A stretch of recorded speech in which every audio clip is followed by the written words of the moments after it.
Hello, and thanks for joining us from our studios in Israel. Coming up in today's newscast, Israel offers aid to Italy after a devastating earthquake.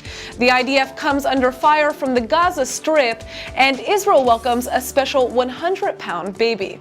Just watch to find out. I'm Natasha Kirchak here with the latest news in Israel.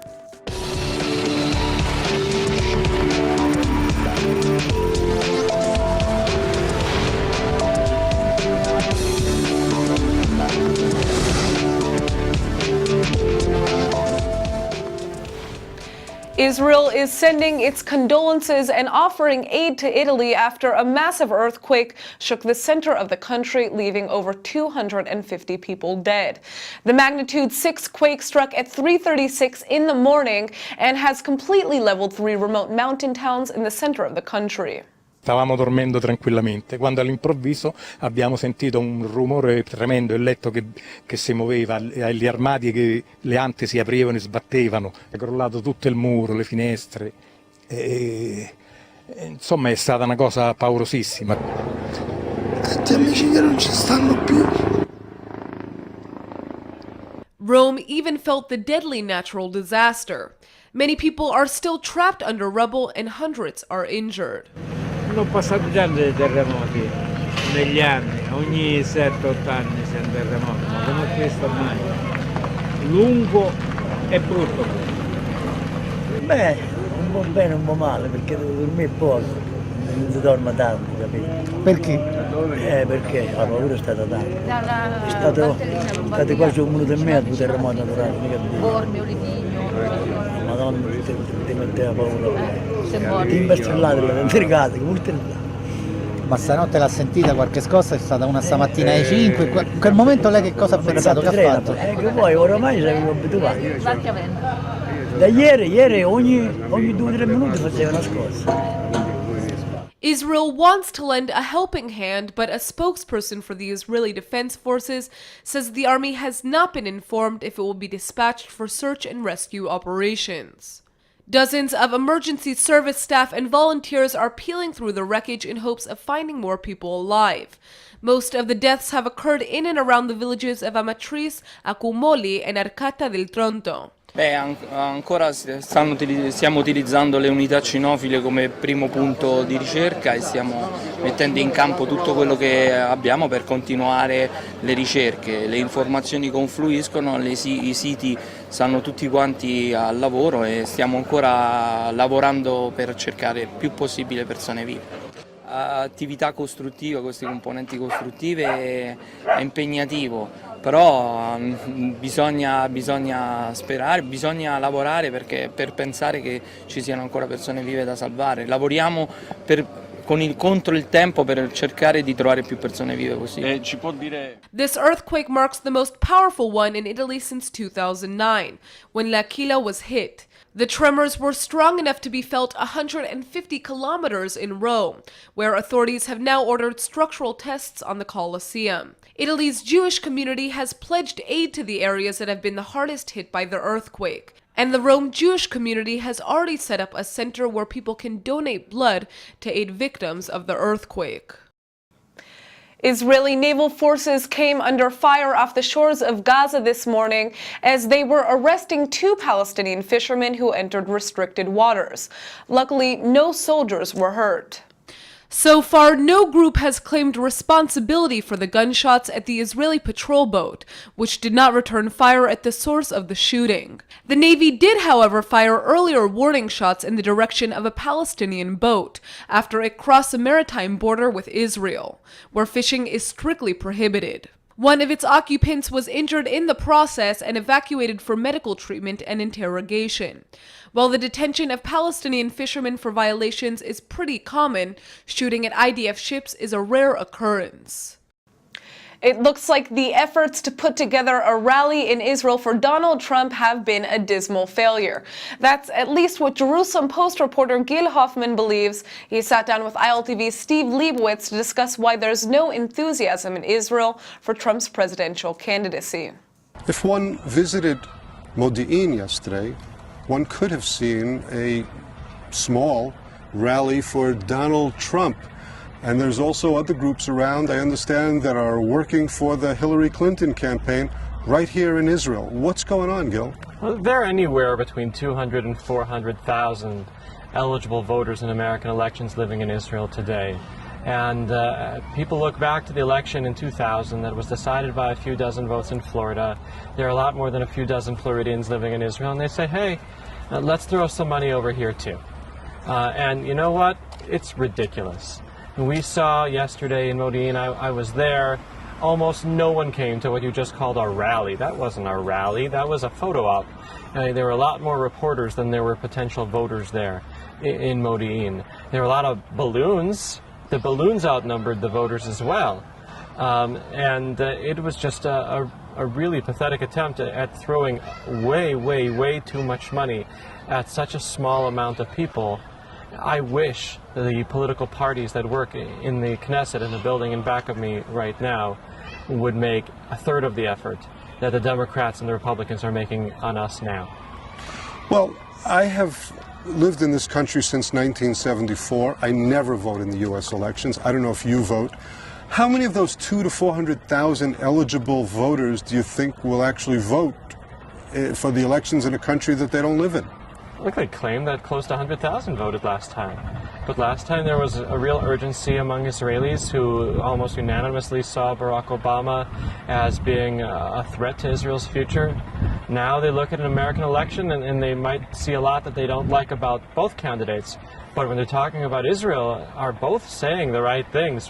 Whether they'd keep those promises, we could be skeptical about, but there's no real urgency for Israelis to vote, and that's why this I Vote Israel campaign that started 4 years ago and still exists now, it's nice that it facilitates the voting of Americans who want to vote, but you're not going to see huge numbers. So you expect that it will be a lot less influential in the election than it was last time? I mean, does it matter anyway? I mean, these are what, write-in votes? No, they're votes that theoretically count in the states that the people come from. And there are 3 or 4 states in America who are seen as the states that decide elections. Where a lot of Jews live. And there happen to be states that a lot of Jews live. There's a lot of Jews from Florida, Ohio, Pennsylvania, Virginia they're talking about now.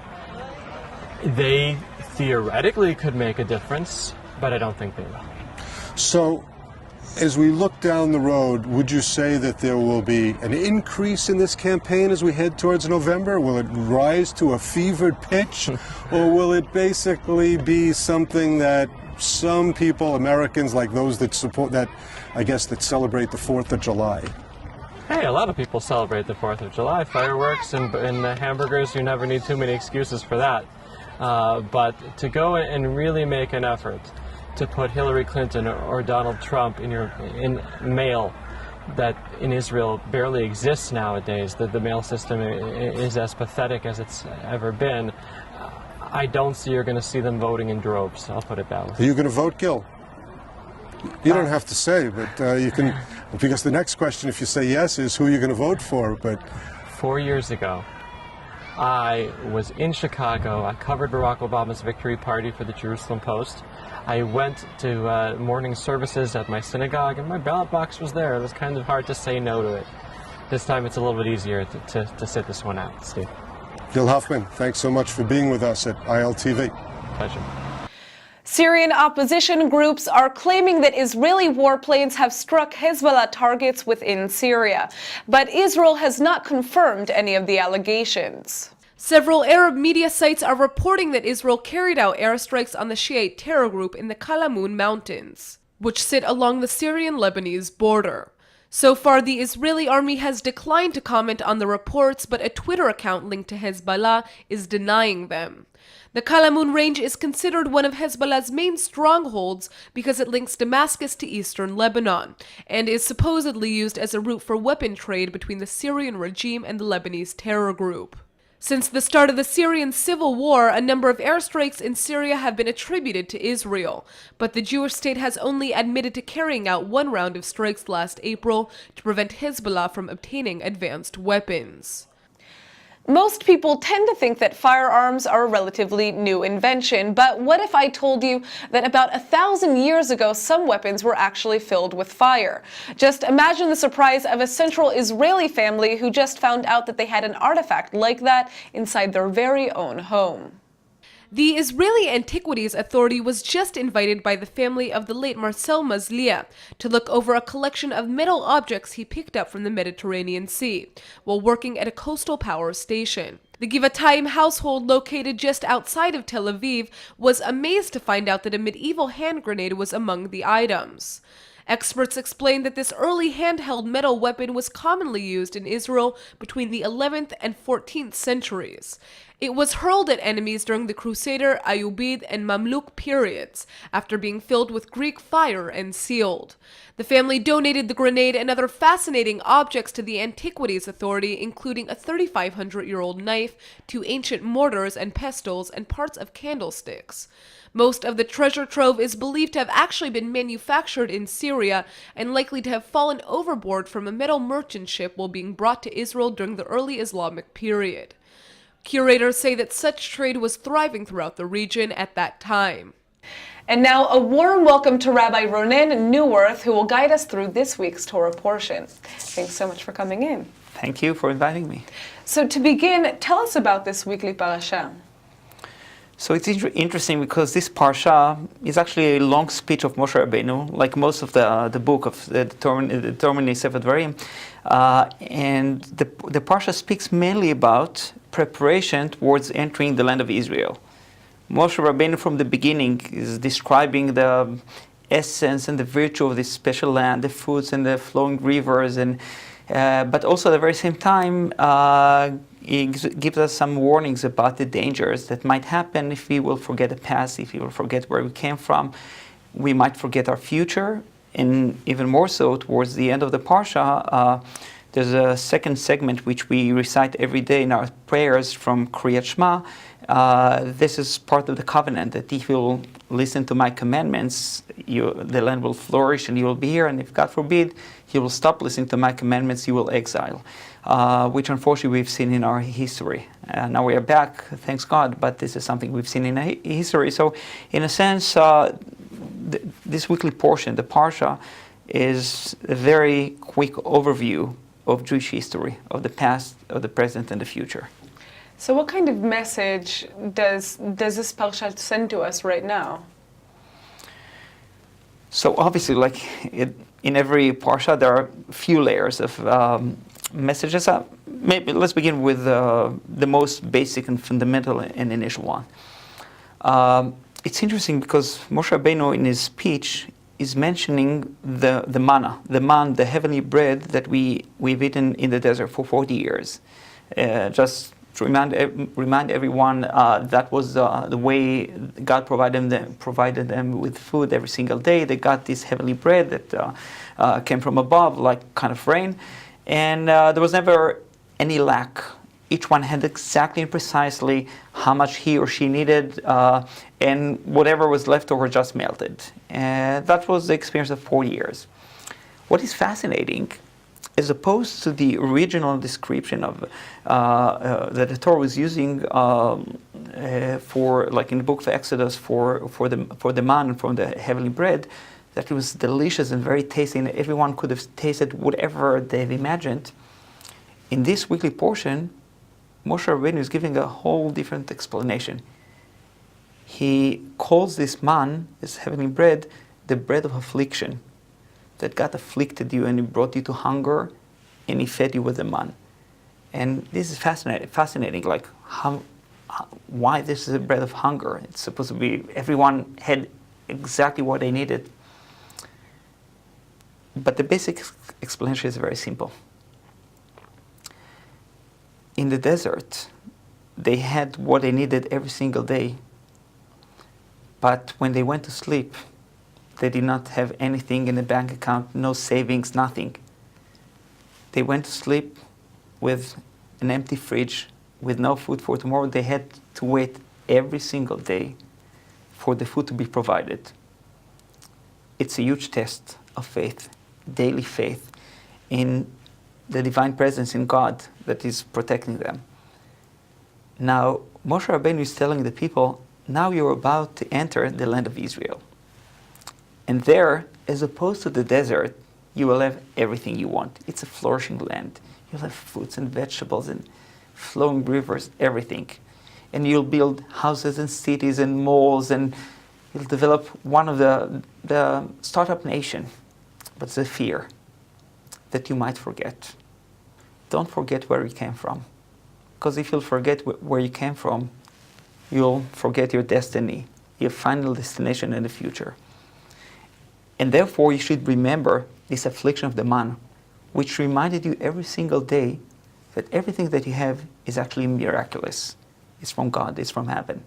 Because here, you'll build the land in your own hands. You'll have the army, you'll defend yourself, develop the economy, the state, everything, high-tech, industry.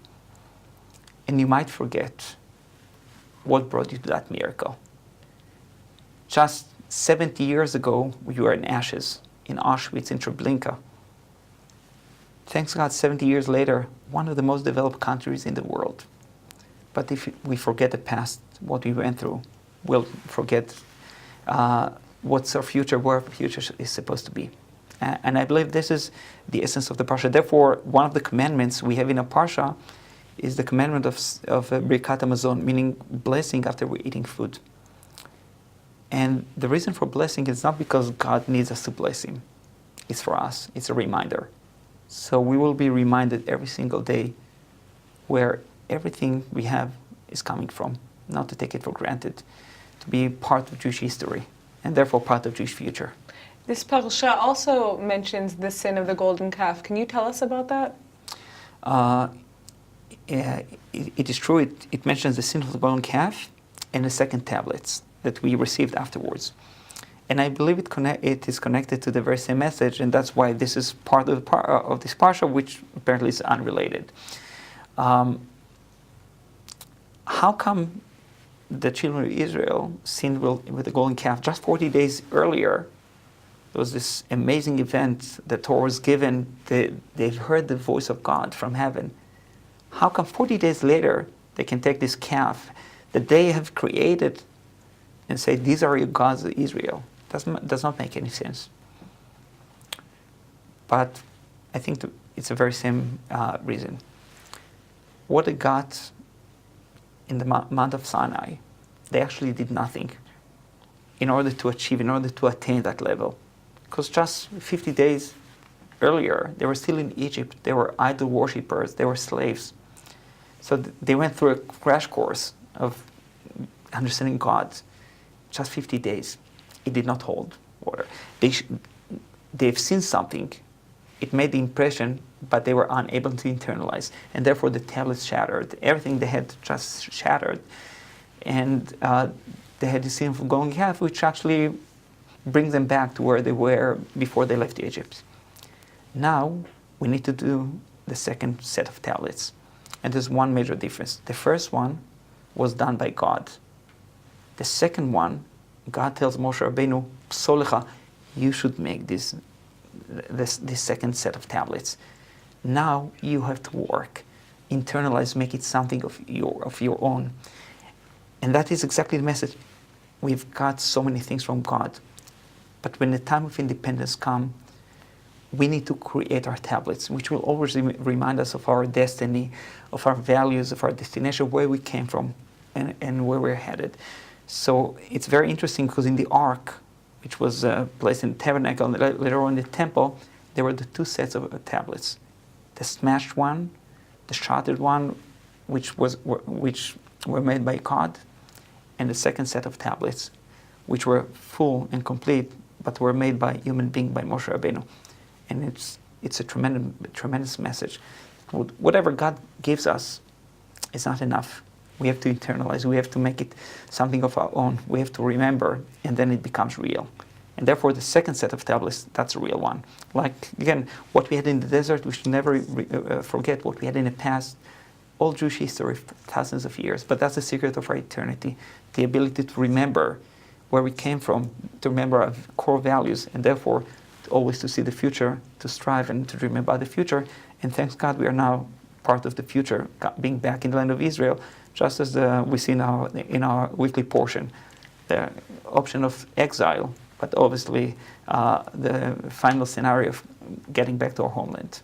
Well, it's a powerful message. Thank you so much for coming in, Rabbi. Thank you, and Shabbat Shalom. Shabbat Shalom.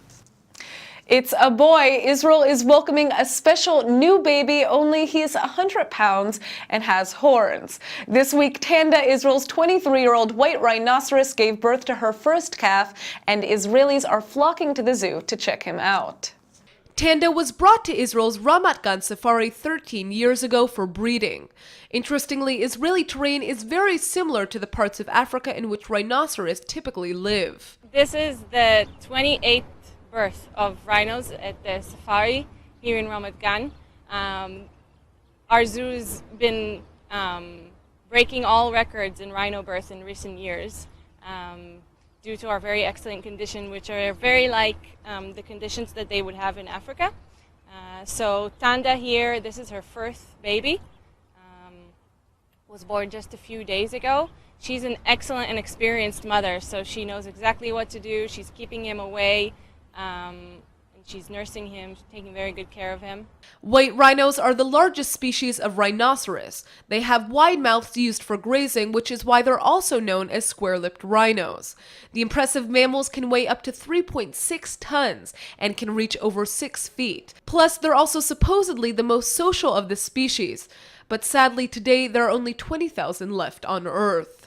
So rhinos are highly endangered animals. They're being hunted all over Africa, and their numbers are very rapidly declining. So it could be that not too long from now, the only place that we could see real live rhinos are in zoos. So this is why every birth is very, very important, not just to us, but for the entire species. White rhinos are poached for their horns, and South Africa has seen record numbers of the massive animals killed in recent years. Urgent efforts are now underway to stop the illegal trade of rhino horns, and Israel has become a sanctuary for the impressive creatures. The Ramat Gan Safari Park claims it's one of the leading places in the world for raising the endangered species, thanks to Israel's climate and conditions, which are much like the white rhino's natural habitat in Africa. And now for our Hebrew word of the day. They say that love is like a rhino because it's short-sighted and always willing to find a way. So today's word is karnaf, which means rhinoceros in Hebrew. If you like to party, then you better memorize this word because in Israeli slang, a karnaf can be used to refer to a party animal. In fact, the verb to go wild in Hebrew is even litkarnef, or rhinocerosize. I know that word doesn't exist in English, but it's pretty cool, right? Rhinos may not be the prettiest animals, but some people like to see them as overweight gray unicorns. We should all try to see the karnaf that way because our beloved rhinos are going extinct since people hunt them for their horns, which they wrongly believe can cure fatal human diseases. It's not true and it's not fair. There are some things in life you just can't buy, karnaf horn included. Let's go ahead and take a look at the weather forecast. The weekend is finally here. Friday is supposed to be sunny with a high of 87 degrees. The temperature should stay the same through Saturday, so get ready to head to the beach. All right, everybody, that's it for today's news. Today's exchange rate is 3.76 shekels to the American dollar. Remember to sign up for our daily newsletter at iltv.tv, and don't forget to check out our next update at 8 p.m. Eastern Time. Thanks for watching, and see you tonight.